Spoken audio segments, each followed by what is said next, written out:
Teaching is in your heart. It starts in your heart first. Helping students learn your lifelong. It just comes out to help others. Yes, they feel it when I'm teaching because they know that I'm there for them. My main goal is to be there for them and to impact their lives with learning. Teaching has changed drastically because the students come with less skills than before because of distractions, things like social media, things that impact their lives outside of the classroom. Before I started teaching, I was never taught how to teach writing. Just on our own, basically. I was taught the basics, hey, classroom management, get them to think a higher order thinking, but they don't teach you how to teach kids how to do any of that. You know how it's some things in education that's like a gap? They say you just learn as you go.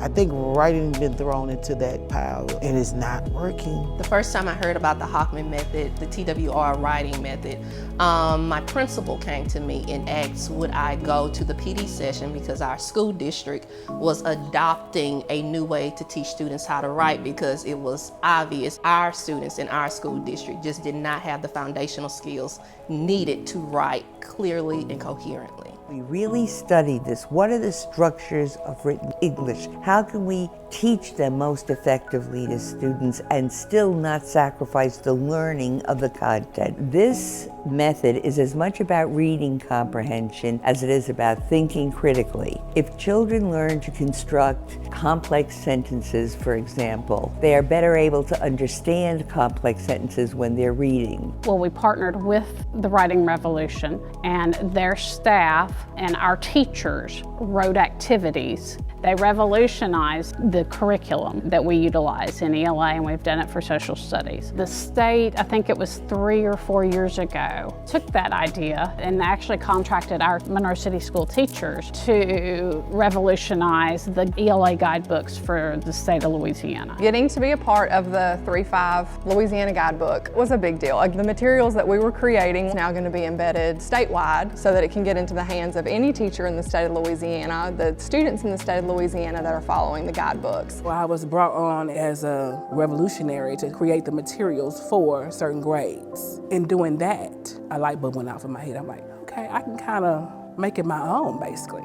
The method in my own curriculum. This method is different from a curriculum because it's designed to be embedded in what they're teaching. We wanted them to be able to have tools that the kids would be learning more effectively and they would be mastering a skill together with content.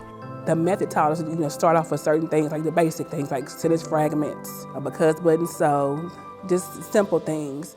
They were able to have a plan in place with the SPO, a plan to organize their thoughts, and they had a plan before. They would always like, we gotta write? I'm like, yes, you have to write. And now they're like, oh, okay, I don't mind writing.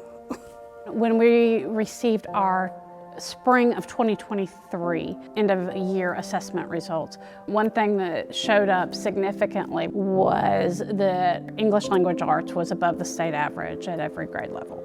Sally Emble, it's a Title I school. We have a high population of economically disadvantaged. We have a high population of Black African American students. And what we saw was that those subgroups actually grew more than the total population. To think that over 50% of our kids in every grade level in this building are strong in writing, that's huge. Part of doing this right is empowering the teachers to do it and empowering the leadership of the schools to do it. I've been in this field for quite some time. Now I feel bad for the students that I taught before that I didn't get a chance to, teach them more effectively like this. But guess what? I get a chance to do it over because now I'm teaching some of their children. So it's like full circle. Now these activities are built in the curriculum. You have to train your people so that they know how to utilize it correctly. The advice that I would give any principal that is interested in starting the writing revolution is, first of all, go to the training. That is the best training you'll ever receive. Implement with fidelity. Get you a guiding coalition. Get you a group of teachers that really want our kids to write really well. Get them on board and then just start doing the work.